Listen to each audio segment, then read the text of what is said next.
Hello, ladies and gentlemen. My name is Professor Rakshit, and I am giving this lecture today on behalf of Professor Gudmund Eriksson of the O.P. Jindal Global University. The module today is known as the Treaty-based Procedures, the role of treaties in preserving the mandate of the United Nations. The role of UN treaty-based bodies, and it is the introduction the role of UN treaty-based bodies in providing the mandate of the United Nations. It is to be kept in mind that a wide range of mechanisms has been developed for monitoring compliance with international human rights treaties. There are two types of supervisory, mechanisms. One is treaty-based mechanisms, which looks into various types of treaties, and the second is supervisory mechanisms enshrined in legally human binding rights instruments or conventions. Both this are within the UN framework. These mechanisms together are called treaty bodies. Generally, this type of mechanism is based on the constitution or charter of an intergovernmental human rights forum or on decisions taken by the assembly or a representative body of the forum in question. Under the UN framework, as we deal with treaties, we deal with the framework, the non-treaty based mechanisms are referred to as charter-based mechanisms. Major human rights treaties are also there. They are in the form of number 1, the International Covenant on Economic, Social and Cultural Rights, that is the ICESCR. Second, the International Covenant on Civil and Political Rights, ICCPR. Third, the International Convention on the Elimination of All Forms of Racial Discrimination, CERD. 4. The Convention on the Elimination of All Forms of Discrimination against Women, which is known as CEDAW. 5. The Convention against Torture and Other Cruel, Inhuman or degrading treatment or punishment, which is CAT. Then there is the Convention on the Rights of the Child, which is known as the CRC. 7. There is the International Convention on the Protection of the Rights of all migrant workers and members of their families, that is CMW. 8. The Convention on the Rights of Persons with Disabilities, which is known as the CRPD. 9th, the Convention for the Protection of All Persons from Enforced Disappearances, CED, which is such a big problem all over the world. Then there are supervisory procedures, which are established in these treaties, can be divided into 4 main groups. 1 is reporting procedures, 2 interstate complaint procedures, 3 individual complaint procedure, 4 inquiries and others sort of inquiry procedures, and then you have reporting procedures on human rights treaties. The human rights treaties include a system of periodic reporting. State parties to them are obliged to report periodically to a supervisory body on the implementation at the domestic level of the treaty. At the UN level, each treaty body has formulated general guidelines regarding the form, and not only the form, the contents of the state reports and their own rules of procedures. The report, which is very important, is basically analyzed by the supervisory body. This supervisory body comments on the report and in situations may request the state concerned to furnish more information. Reporting procedures under treaty-based mechanisms are meant to initiate and facilitate a constructive dialogue between the supervisory body and the state party. Now, once this report is seen, the report is analyzed by the supervisory body, which comments on the report, and after the comments are placed in the report, may request the state concerned to furnish more information. Reporting procedures under treaty-based mechanisms are meant to initiate and facilitate a constructive dialogue between the supervisory body and the state party. There is an interstate complaint procedure. Some human rights instruments allow state parties to initiate a procedure against another state party for the alleged violation of human rights. Sometimes experts have commented that it is not thought to be fulfilling its obligations under the instruments. In most cases, such a complaint may only be submitted if both the claimant and the defendant state have recognized the competence of the supervisory body to receive this type of a complaint. The possibility to lodge complaints against another state party is contemplated in Article 10, Optional Protocol to ICESCR, Article 41 ICCPR, Article 11 CRD, Article 21 CAT, Article 12 Optional Protocol CRC, Article 76 CMW not yet in force, Article 6 Optional Protocol CRPD and Article 21 CED. In reality, however, interstate complaint mechanisms are rarely used and indeed never in the case of the UN treaty-based bodies. Then you have the individual complaint procedures. This lays down that individuals should be enabled to initiate procedures or proceedings to protect their right. This procedure aims to afford protection to the individual. International conventions have created the opportunity for an individual to bring a complaint alleging a violation of certain treaty rights to the body of experts set up by the treaty for quasi-judicial adjudication or to an international court, such as the European Court. Now, having said all this, there are three procedures that all conventions have in common. In order for an individual to bring a case under a human rights convention, the following requirements have to be met. A. The alleged violating state must have ratified the convention invoked by the individual.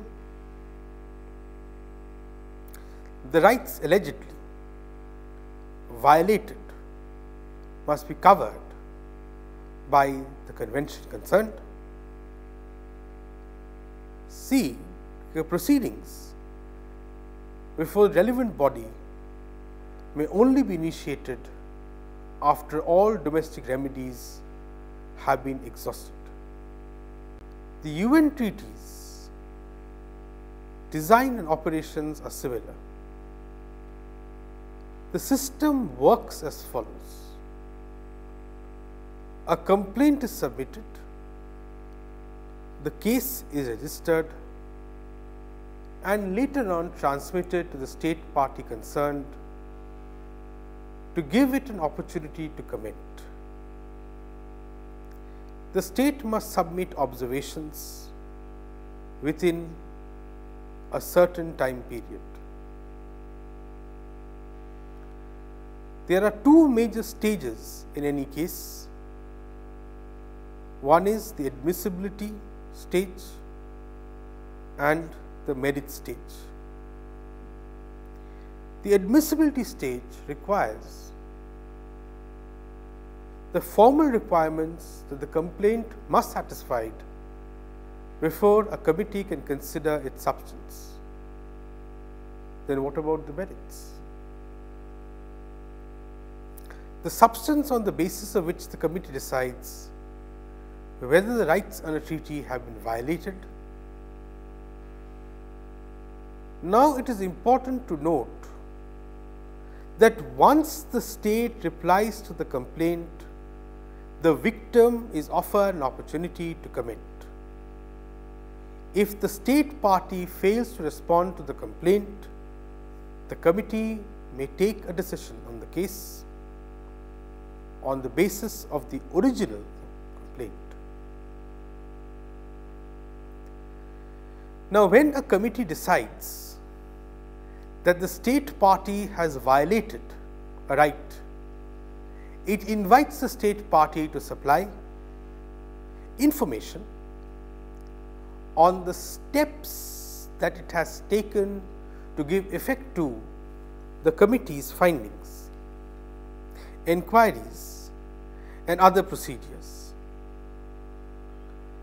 The group of supervisory mechanisms includes all procedures that do not fall under those mentioned above. Most involve inquiries, but others may entail initiatives aimed at preventing violations or promoting compliances with specific human rights. The supervisory bodies play a massive role as they generally cannot initiate proceedings and are largely dependent on information submitted by governments, NGOs, other bodies or individual petitioners.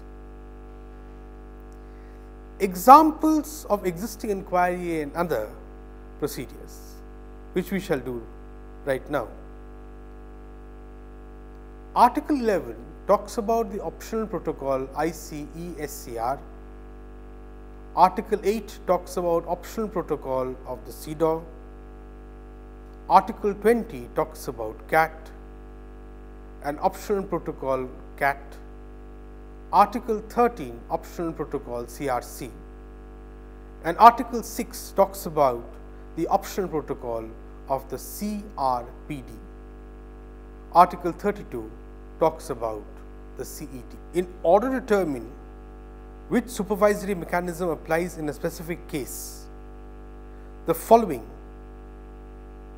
considerations may be relevant.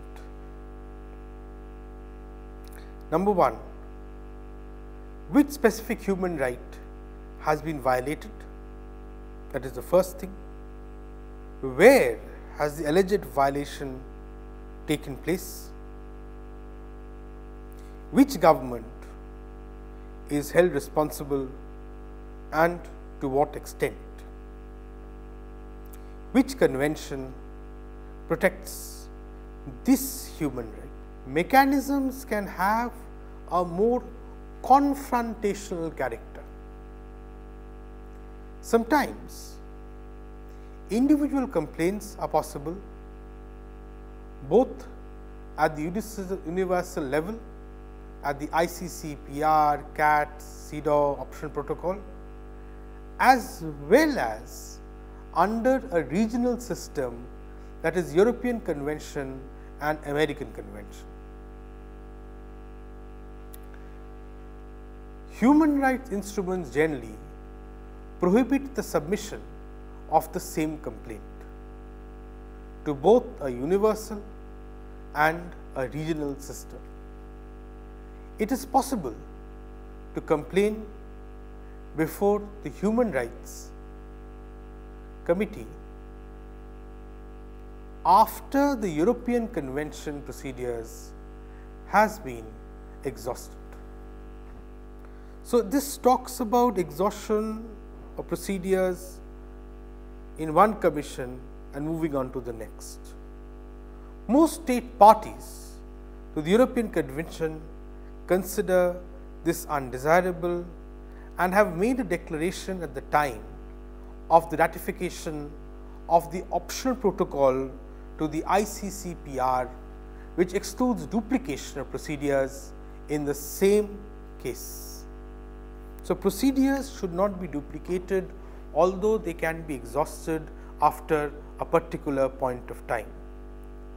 Other state parties allow persons under their jurisdiction to apply the ICCPR procedure after the ECHR procedure.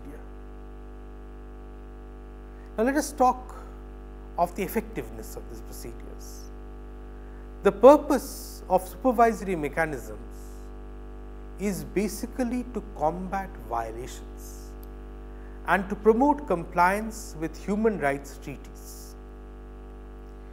Now, such mechanisms should function effectively, but there are a number of problems.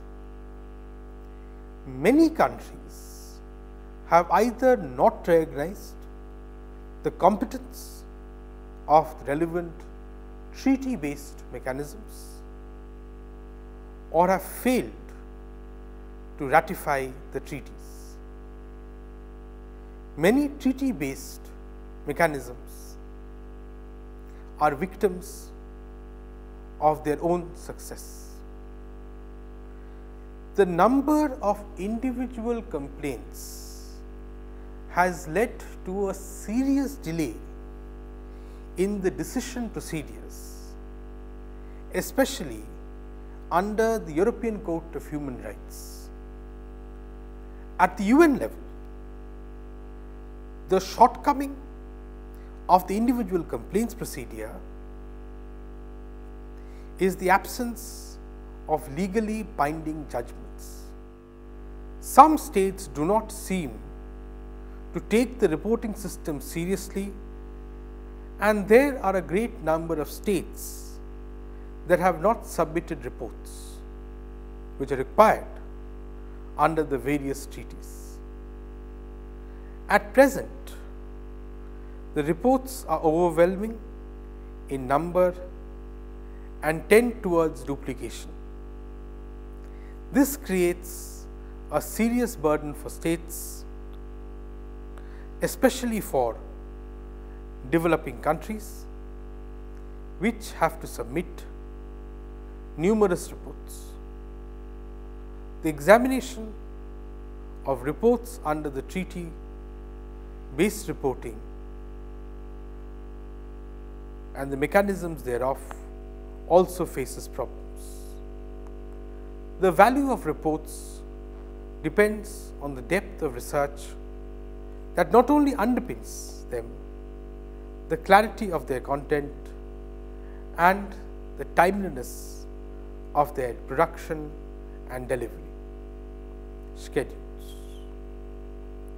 Some states do not seem to take the reporting system seriously, very unfortunate, and there are a great number of states that have not even submitted reports which are required under the various treaties. At present, the reports are overwhelming in number and there is a tendency towards duplication. This creates a serious burden for states, especially for developing countries, which have to submit numerous reports. The non-treaty based proceedings are also encountering serious difficulties. The mechanisms are political by nature, and the examination of violations often takes a long time. It is also to be noted that some of these bodies which act in regular meetings are not well designed to respond to situations that require urgent actions. The mobilization of shame, one of the tools employed by the charter-based procedures, can however be very effective.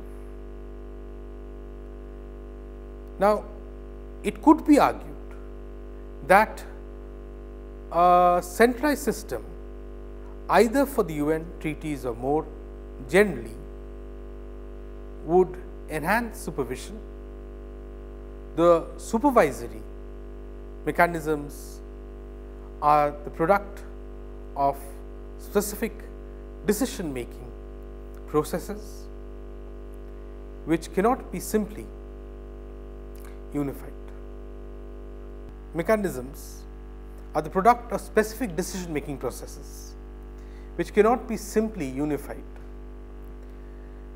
At the UN level, it is one of the major tasks of the High Commissioner for Human Rights, to improve the organization and coordination of the activities of the various supervisory systems. Any improvement in the supervisory systems requires the support of states. Such support is lacking, and states seem reluctant to encourage rigorous scrutiny of the human rights record. Now, NHRIs, NGOs and civil society are crucial to strengthening human rights supervisory mechanisms. NGOs should play an active role in lobbying for states to pay more attention to the human rights supervisory systems. It is also to be noted that with these mechanisms in mind, the condition of human rights is not very well across the world, and therefore, in order to summarize, it is to be noted that there is a treaty-based organization. It is all under the aegis of the United Nations. The United Nations make sure that there are treaties which are binding and the role which is supervisory. But there is a criticism which talks about the filing and making of reports, and it is seen that despite all its efforts, many member states are not willing to share their human rights records with the rest of the world. So, the learning outcome of this module is basically to know the treaty-based supervision of the United Nations, how it coordinates with other bodies to form treaties, and how these treaties are used by individuals and states in cases of violation, and one can exhaust remedies of one set of treaties before it jumps into the other one. Thank you.